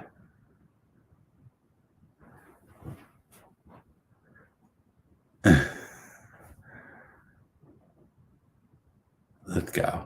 Okay. Wow. Stunningly good. Stunningly good. This is one of the better whiskeys I've ever had. This is a tier 1. Out of whiskeys that I've had in my life, this is in the top 10 for sure. It surprises you. It just doesn't. It is like you're expecting to be thrown off by this. Again, this like effervescent kind of white fruit notes, but it works. It just works. There's not too much cask driven here. It's making room for the spirit, which at 21 years is just awesome. Thank you, Daniel. What a great whiskey. Glenkinchie 20s. Wow. I have never had any Glenkinchie before. How this has happened, I don't know, because they're like the first whiskey you learn about really on your journey for lowland whiskeys, the Abenakintoshan, right? Because they're part of Diageo. I've never had a Glenkinchie, so I don't even know what to say about it. Hey, Greg McDonald. Greg, how are you, man? Great to see you, dude. Happy 2023. I know this sounds late coming at this point in January, but first live of the year. I think Ralphie's favorite Lowland malt was the St. Magdalene, another closed distillery. Yeah, I mean this.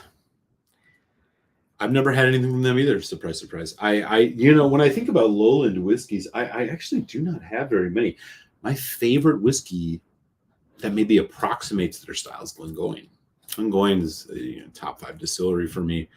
I just love Glengoyne style, and I know they are literally on like steps from the border of what would be considered the lowlands. Now I know they don't triple distill, so that of course changes it, but their deceptively light style with a lot of complexity. I feel like they have a little bit of that what's considered lowland style. Now I will admit I am not a big regions guy. I find for the most part, other than Islay and Campbelltown, specifically the 2 big regions, Highlands and Speyside, I really don't know that there's a lot of differences. And I think the lowlands can kind of be thrown in there. I think it's more marketing than anything. Obviously, Islay, is its own thing for the most degree. Campbelltown too, but I don't know. Some folks may disagree. I just don't think I don't think I learn much from knowing what region it's from in the Scotch whiskey regions. I really don't.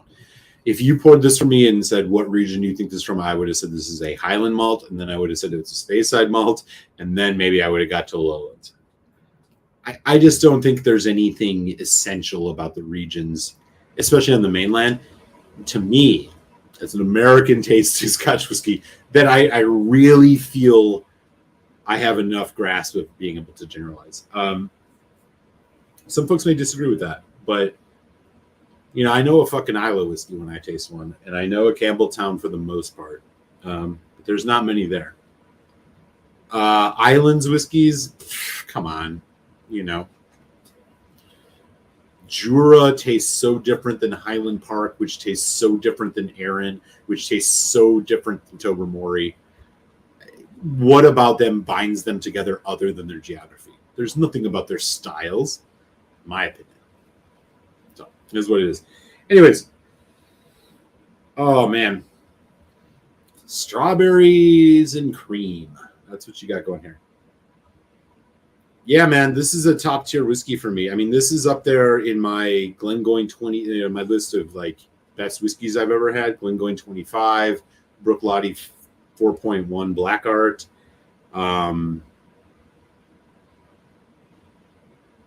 That's it. No, there's others. Let me think. I can't think of them all offhand. Redbreast 27. Definitely Redbreast 27. This is just in that. This is in that realm. Let me think. What other whiskeys that I even own that I put there? Cavalan Vinho Barrique. That would be up there, and that's a pretty available one. Balvenie Ton Batch 1509 Batch 5. Yeah. I mean, this is in that level. Annock 24. Just absolutely stunningly good. Thank you, Daniel.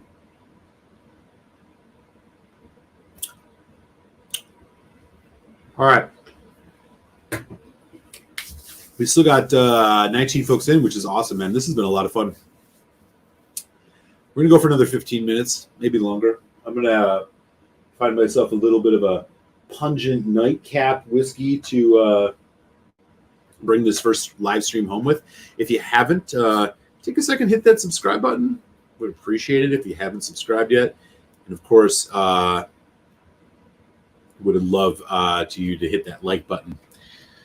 Helps a lot. Oh yeah, Annock 24 was one of my whiskeys. That whiskey's so good. The price can't be beat. And well, Muser, Eric, have you ever had any of the older Blackadder bottlings? No, I have not. I've only had one or two of their bottlings of. I don't remember. It's been a minute. Yeah, strawberries and cream for sure. Yeah, I'm putting a cap on this because I'm going to drink a bit more of it later. That's fucking good. Okay. I think what we're gonna nightcap it with here, though, is we're gonna go back to the peat. I'm not gonna open. I was thinking about that Highland Park, but I'm gonna sit on that.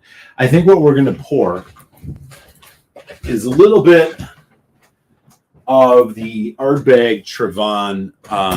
This is the Trevan, I should say. This is the Ardbeg Trevan, 19-year-old. This is the batch 4. It came out this year. It is bottled at 46.2%. It is 19 years old. It is American Oak and Oloroso Sherry. And it is awesome from what I remember. Now, the only problem with these Ardbegs is they're stupidly expensive. More prohibitively expensive, I would say. I got a decent deal on this, which is the only reason I could even justify buying it.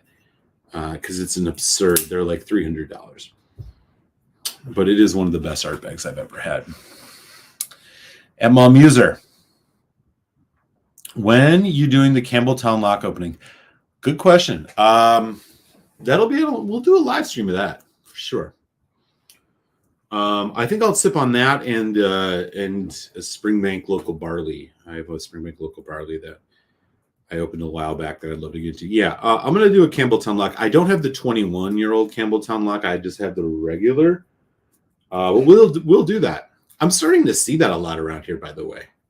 You see that decently out in LA? I just picked up the Dusty Brook Lottie for. Oh my! You found a 4.1 Brook. I think that's the best whiskey I've ever had.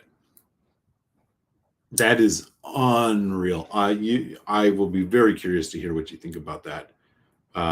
Once you're done, you can check out my review. I do have a review of that posted from a couple years back. Wow! I mean, the fact that you found one of those is special in and of itself. That's so cool. Back to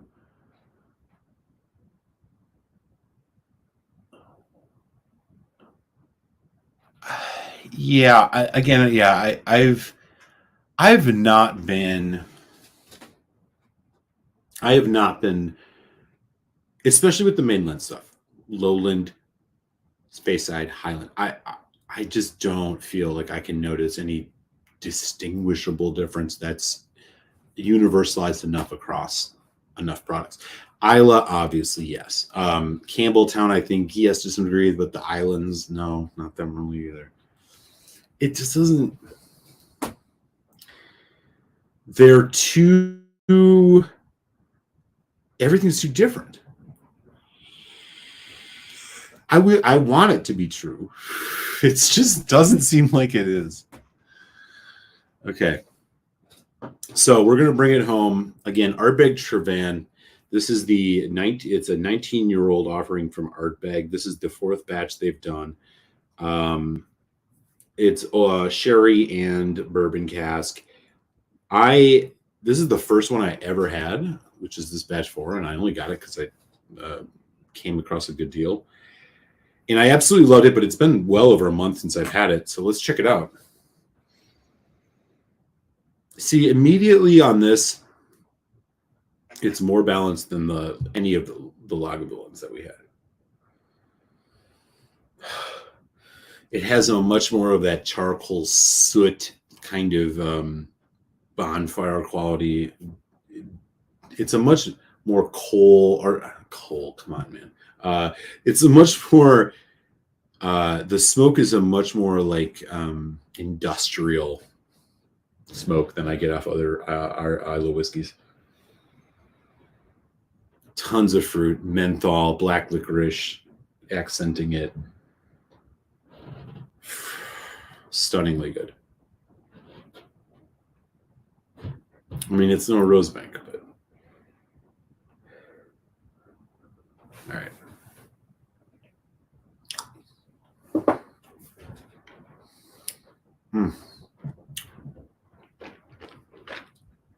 Look, I know Ardbeg gets is a bit of a punching boy, and I'm not here to necessarily defend them. But I'll tell you right now, when it comes to these older, these bottlings of older juice of theirs, dude, it just doesn't play. This would have been distillate from 2003. This is a great whiskey. Tropical fruit all over the place. I still think I would rather have a bottle of Lafroig 18, the discontinued one, than this, but not by much. This tastes more like the Lafroig 25s that I've had than the 18. Much more tropical fruit, which has been the theme of the night. Lots of tropical fruit, tropical fruit, tropical fruit. It's got really nice sweetness. It's got a good backbone, though, too. It carries it all the way through, nicely ABV, long finish, smoky but subtle. This is not the most intense Ardbeg. I mean, this is not a Hypernova or a Supernova or a Corey Vrecken, for that matter. It's a much more relaxed, refined Ardbeg, but boy, they do it really, really good. I'm impressed by this bottle.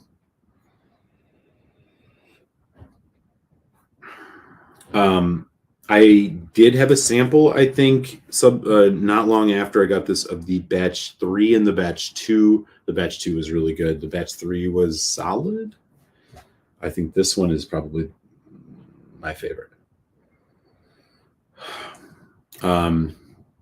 If the price wasn't so ridiculous, this would be a whiskey that this would probably quickly become close to a whiskey of the year. It's that good. Unfortunately, it's hard to recommend this as the best whiskey to buy in from a year when it's $300 bottle.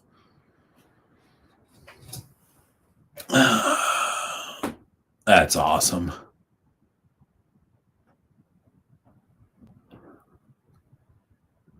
You got a Brooklady Blackheart 4.1 for $220. Oh man. I love hearing that. That's amazing. That's absolutely amazing. Yeah. I mean, that's the best price you're ever going to find on it. That's incredible. Whoever sold that to you did not know what they were selling, or maybe they just wanted to get rid of it. But why would anybody want to get rid of it? It's an incredible single malt.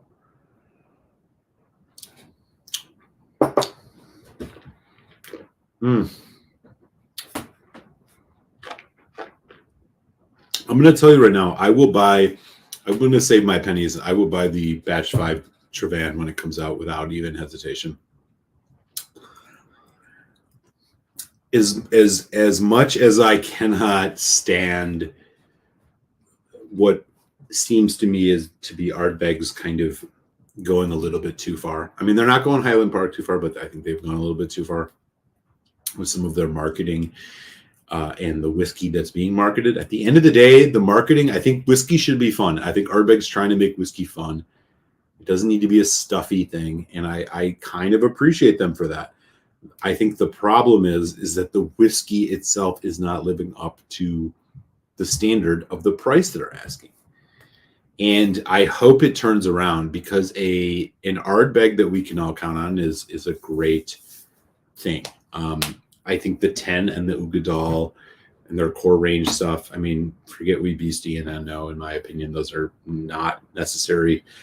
When we're talking about the real core nucleus of Ardbeg, Corey Vrecken, Ugadal, and 10, I think as long as those stay solid, they're a distillery that I'm still going to continue buying those expressions from. And I will say these Trevan, with the ones that I've had, and the fact that I have a whole, luckily I have a whole bottle of the Batch 4, I think these are stunningly good whiskeys. I wish they were more affordable. They should be $100 cheaper at least. But the world we live in, apparently Ardbeg is one of these distilleries that people will pay exorbitant amounts for. So I have a nice collection of Ardbegs. I have a 21 and a Galileo and a Fermentation and old Dark Cove Distillery Release Perpetuum. I mean, I've been able to collect some over the years that I will eventually get to drinking, but it's hard to throw down the money for newer ones nowadays. I think that Scorch was pretty pedestrian. The Drum was very pedestrian. The Black, I thought that was okay, but this newer one, the Ardcore, was just... Here's a testament to what I'm hoping is a good sign. And I'll leave you guys with this. Every time I walk into my local liquor store, which is a Binny's not far from here, there is an entire row of the limited release Ardbeg Ardcore, and I never see it get shorter.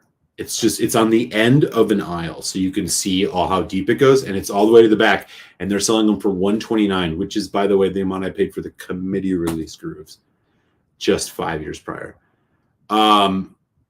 And nobody seems to be buying them. Unless they're replenishing it with the millions of bottles they have, nobody seems to be replenishing it.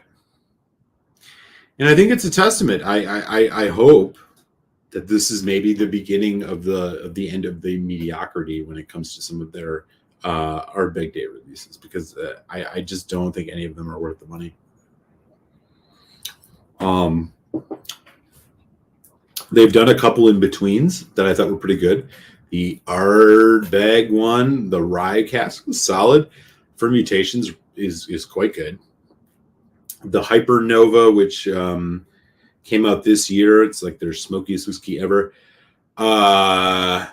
Pretty good. Not supernova quality, but pretty good. It's young, but I get it for what they're going for. It's got hallmarks of the 0.1 series Octomores to me. But yeah, I mean, they're one of these distilleries that I think every time I walk into that store and see that row has not shrunk at all, it puts a smile on my face, because I'm thinking, you know what, people, for whatever reason this year when they went with the punk rock thing, it was maybe too much for folks, and they decided they're just not throwing down that money for Ardbeg anymore. That said, still one of my favorite distilleries. Probably not in my top 5, but close. Definitely in my top 10. And again, these Trevan releases, if you can find them under their exorbitant price here in the United States of $300, I do recommend them. They're really, really good. I've not been disappointed in any, and I will say this batch 4, while I've not had the batch 1, this batch 4 is the best of the last 3 for sure.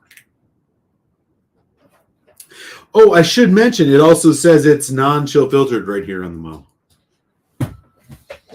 That's what we want.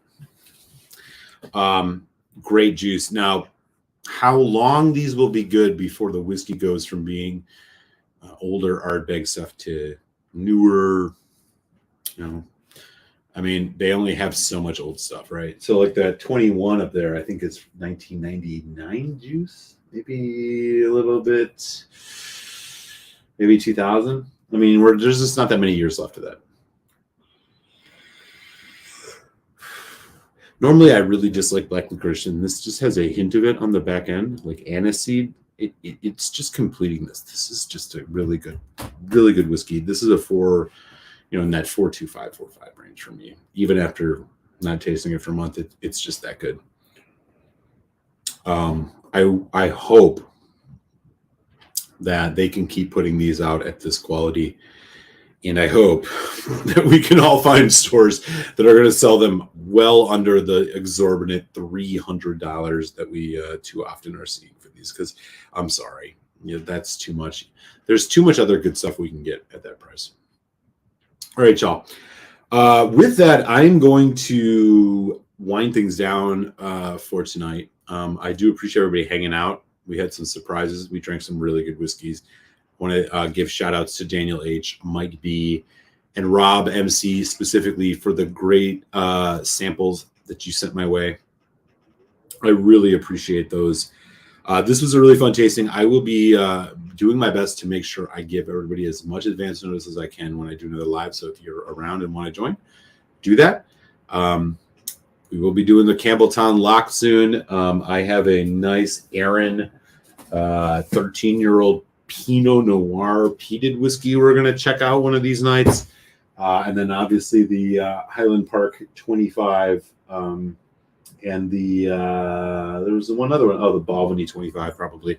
do that too. So we'll have some fun times. I'm really excited to kind of change up the format a little bit here this year and see how this all goes. Hope you guys can all join me for the journey. Again, much love to everybody. Appreciate it. Stay safe, be well, and until next time, catch you later here on Malt Muser Whiskey Reviews. Signing off from Chicago. Solange.